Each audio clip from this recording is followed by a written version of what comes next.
અંબે શુદ્ધાદ્વૈત વેદાંતમાં 4 પ્રસ્થાનનો સ્વીકાર કરવામાં આવેલો છે: વેદ, ગીતા, બ્રહ્મસૂત્ર અને શ્રીમદ ભાગવત. તેમાં પહેલા પ્રસ્થાનમાં જે સંદેહ ઉત્પન્ન થાય તેનો નિરાશ બીજા પ્રસ્થાન વડે કરવામાં આવેલો છે. આ પ્રમાણે શ્રીમદ ભાગવત 3 પ્રસ્થાનોના સંદેહનું નિરાકરણ કરે છે. તેથી તેનું ગૌરવ વધે છે. એ વાત સ્પષ્ટ છે. ગાયત્રી વેદ માતા છે અને ત્રણેય વેદના અર્થનું પ્રતિપાદન કરે છે. શ્રીમદ ભાગવત પણ વેદ તુલ્ય જ છે. તે દર્શાવવાને માટે પહેલા શ્લોકમાં જ વેદમાં ગાયત્રીનો અર્થ બીજ રૂપે આપવામાં આવેલ છે. એટલું જ નહીં, પણ વસ્તુતઃ ગાયત્રી બીજ છે, વેદ વૃક્ષ છે અને શ્રીમદ ભાગવત ફૂલ છે.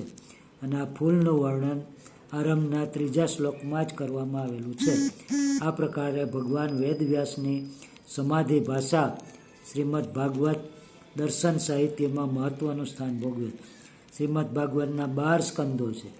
3 પ્રક્ષિપ્ત અધ્યાયો બાદ કરીએ તો એકંદરે 332 અધ્યાયો છે. 12 સ્કંદોમાં ભગવાનના શ્રીનાથજીના 12 શ્રીઅંગોનું નિરૂપણ કરવામાં આવ્યું. તેથી શ્રીમદ ભાગવત સાક્ષાત ભગવાનનું જ સ્વરૂપ છે એ સ્પષ્ટ જણાય છે. આ કારણથી જ શ્રી મહાપ્રભુજી ભાગવતાચાર્ય પ્રકરણમાં આજ્ઞા કરે છે કે ઇતિદમ દ્વાદશ સ્કંદ પુરાણમ હરિરેવ સ. આનંદ સ્વરૂપ ભગવાનને આનંદરૂપ લીલા 10 પ્રકારની છે. તેનું વર્ણન શ્રીમદ ભાગવતના 3જા સ્કંદથી 12મા સ્કંદ સુધીમાં કરવામાં આવે. પ્રથમ સ્કંદમાં અધિકાર વર્ણન છે, દ્વિતીય સ્કંદમાં સાધન વર્ણન. આ રીતે શ્રીમદ ભાગવતનો અર્થ ભગવાન છે.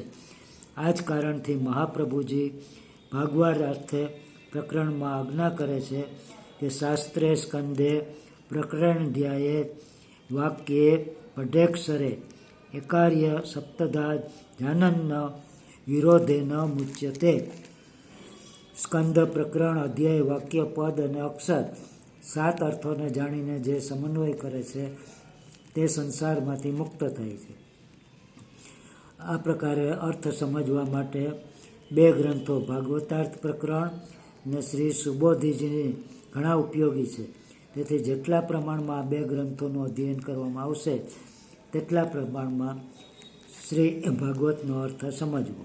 પ્રથમ સ્કંદ એ ભગવાનનું દક્ષિણ ચરણાવિંદ છે, તેમાં અધિકારનું વર્ણન. દ્વિતીય ભગવાનનું વામ ચરણાવિંદ છે, તેમાં જ્ઞાનનું સાધનનું વર્ણન. તૃતીય સ્કંદ ભગવાનનો દક્ષિણ બાહુ છે, તેમાં સર્ગલીલાનું વર્ણન. ચતુર્સ્કંદ ભગવાનનો વામ બાહુ છે, જેમાં વિસર્ગ લીલાનું વર્ણન. પંચમ સ્કંદ ભગવાનનો દક્ષિણ સાથળ છે, તેમાં સ્થાન લીલાનું વર્ણન. છઠ્ઠો સ્કંદ ભગવાનનો વામ સાથળ છે, તેમાં પોષણ લીલાનું વર્ણન. સપ્તમ સ્કંદ દક્ષિણ હસ્ત છે, તેમાં ઉતિ લીલાનું વર્ણન છે. અષ્ટમ સ્કંદ એ ભગવાનનો દક્ષિણ સ્તન છે, તેમાં મન્વંતર લીલાનું વર્ણન કરવામાં.